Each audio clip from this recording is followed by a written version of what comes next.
네, 안녕하세요. 손쌤입니다. 네, 이번 시간에는 절대왕정이라는 거에 대해서 살펴보려고 합니다.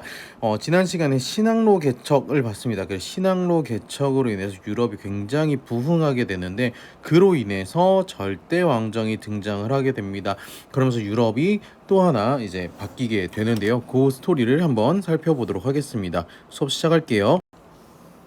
네, 첫 번째로 절대왕정, 그 절대왕정이 뭐냐라고 봤을 때 절대왕정은 16세기부터 약 18세기 한 200년 정도에 걸쳐서 왕이 제약 없이 전권을 행사하면서 국가를 실질적으로 통치하는 정치 형태를 얘기합니다. 그러면서 이게 중세 봉건 사회에서 근대 시민 사회로 이동하는 과도기로서 역할을 한다라고 보면 되겠습니다. 중세는 왕권이 약화되고 종교의 힘이 강한 시대였고, 근대 시민 사회라고 하는 건 지금의 시민 사회를 이야기를 하는 겁니다. 그렇다면 그것이 바로 만들어진 기반을 한번 살펴보죠. 네, 절대왕정의 기반은 사상과 정치 이렇게 나누어질 수도 있고요. 뒤에 있는 중상제 경제 정책과도 연관이 되는데, 사상적으로는 왕권을 신으로부터, 우리 그 중세가 유럽이 크리스트교 중심이다 보니까 신과 관련된 이야기가 많습니다. 그래서 신으로부터 부여받았다는 왕권 신수설을 주장을 합니다. 여기 보면은 자료 보시면 나오겠는데, 신은 국왕을 그의 사자로 만들어 국왕을 통해 백성을 지배한다. 그렇기 때문에 정의 그 자체에 복종하는 것처럼 국왕에 복종하라 라고 이야기를 합니다. 그러면서 왕권이 신으로부터 받았다는 것을 좀 더 강조하는 거죠. 그럼 정치적으로는 왕의 명령을 충실하게 따르는 관료제를 운영을 합니다. 관료제를 운영을 하고, 정치적으로는 관료제, 그리고 군사적으로는 상비군을 운영을 하면서 군주를 지키는 그런 모습을 보이게 되는 거죠. 그러다 보니까 이들을 그러면 지지하는 세력이 필요할 텐데, 이 바로 신흥 상공업자와 같은 어떤 계급? 그렇죠. 시민 계급입니다. 시민 계급이 이들을 지지를 하고 경제적으로 그 스폰서가 되는 거다라고 보시면 되겠습니다.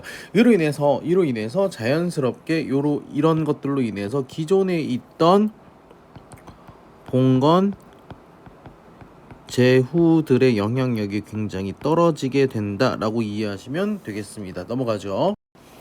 자, 그리고 나서 중상주의 경제정책이 등장을 하는데요. 의미는 상공업을 중시한다. 누가? 국가가 경제 활동을 지원하면서도 통제하는 건데요. 그러다 보니까 금과 은을 중시하고, 원료 수출은 금지하지만 수출을 증대하고 수입을 억제하면서 굉장히 부를 늘려나가는 겁니다. 그리고 해외 식민지를 개척을 하는 거지요. 네, 그러면서 국가의 부가 점점 증가하는 형태가 되겠습니다. 국가의 부가 증가한다라고 보시면 될 것 같습니다. 넘어가죠. 그러면 이제 각 국가별로 어떻게 절대왕정이 이루어졌는지를 보겠습니다. 첫 번째, 에스파냐입니다. 에스파냐는 대표적인 인물이 펠리페 2세. 펠리페 2세 때 레판토 해전에서 오스만 제국을 격파하고, 그게 무적함됩니다. 그러면서 지중해를 장악을 합니다. 하지만 극단적인 가톨릭을 강요하는 정책을 실시하다 보니, 네덜란드, 우리 종교개혁할 때 봤었죠. 그러면서 경제적으로 굉장히 많이 쇠퇴하는 결과를 가지고 오기도 한다라고 보시면 되겠고, 영국 같은 경우에는 헨리 8세, 우리 종교개혁 얘기했죠. 수장령 그런 거 얘기하면서 기틀을 마련했고, 이거를 이제 전성기로 이끌었던 여왕이 바로 엘리자베스 1세가 되겠습니다. 엘리자베스 1세 같은 경우에는 이 펠리페 2세의 청혼을 거부하고 나는 국가와 결혼했다라고 이야기를 하면서 에스파냐의 무적 함대를 격파합니다. 그리고 동인도 회사를 설립하면서 해외 시장을 개척하게 됩니다. 이게 바로 1600년에 이렇게 만들었다라고 보시면 되겠습니다. 넘어가죠. 자, 프랑스로 넘어가겠습니다. 프랑스는 앙리 4세 때 낭트 칙령을 종교의 자유를 줬다라고 했던 종교 분쟁을 수습하고 절대 왕정의 기틀을 마련합니다. 그리고 나서 전성기를 구가했던 왕이 태양왕이었던 루이 14세입니다.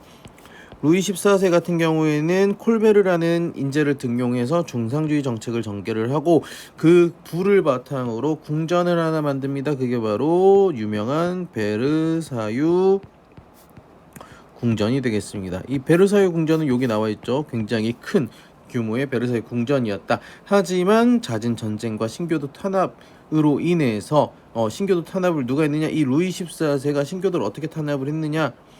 낭트 칙령을 폐지합니다.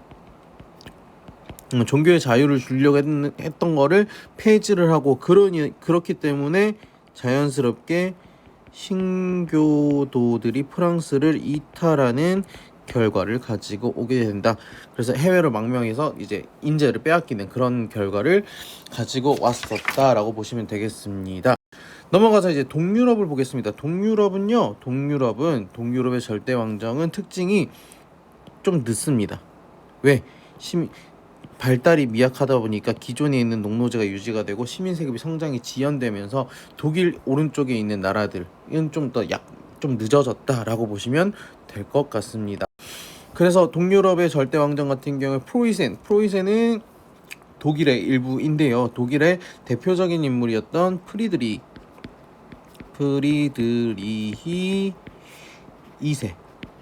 예, 프리드리히 2세가 대표적인 절대 왕정의 군주입니다. 슐레지안 지방을 차지하는데 이거는 누구와 전쟁을 했느냐? 그거 오스트리아입니다. 이따 나올 겁니다. 오스트리아와 전쟁을 통해서 슐레지안 지방을 차지하게 되고 이 말이 좀 유명해요. 군주는 국가제일의 공복임을 자처하면서 열심히 일했던 군주였다라고 보시면 되겠습니다. 여기 보면은 군주는 국가제일의 심부름꾼에 지나지 않는다라고 이야기하면서 열심히 일했던 계몽군주로서의 모습을 보입니다. 정리를 할게요. 계몽 전제 군주였다라고 보시면 되겠습니다. 넘어가고요. 그럼 오스트리아는 어땠느냐? 오스트리아 요제프 2세 같은 경우에도 똑같이 계몽 전제 군주를 자처했었다 정도 이해하시면 되겠고, 러시아 같은 경우에 두 명의 황제가 등장을 하는데 첫 번째는 표트르 대제입니다. 표트르 대제의 경우에는 이제 서유럽처럼 하겠다라고 해서 직접 서유럽을 갔다 오기도 하고요. 그리고 청나라와 우리 네르친스크 조약 있었죠. 그러면서 국경을 확보하고 그리고 상트페테르부르크를 수도로 개발했었다 등등만 기억하시면 되겠고, 예카테리나 이사 같은 경우 이 사람입니다. 여왕이에요. 그러면서 계몽 전쟁은 똑같고요. 그리고 프로이센 오스트리아와 함께 폴란드를 분할 점령했었다. 그러면서 영토를 확장했다. 이 프로이센이 바로 이 프리드리 2세였다라고 보시면 되겠습니다. 네, 오늘 내용 정리하면은 오늘의 가장 큰 주제는 바로 절대 왕정입니다. 절대군주 시기였고 이거를 뒷받침하는 것들이 이제 관료제, 상비군, 그다음에 중상주의 정책이었고, 그래서 이거를 국가별로 봤을 때 에스파냐, 영국, 그다음에 프랑스가 서유럽을 중심으로 했었고요. 동유럽 같은 경우에는 프로이센, 그다음에 오스트리아, 그다음에 러시아까지 등등 봤습니다. 그래서 에스파냐와 영국 간의 관계도 보셔야 될 것이고, 프로이센과 오스트리안, 슐레지안 지방과 관련돼서 얘기했고, 얘네들이 뭉쳐서 폴란드를 점령했었다라는 것들도 여러분들 잘 기억하시면 되겠습니다. 네, 오늘 내용 여기까지 하고요. 수업 시간에 보도록 하겠습니다. 고생하셨습니다.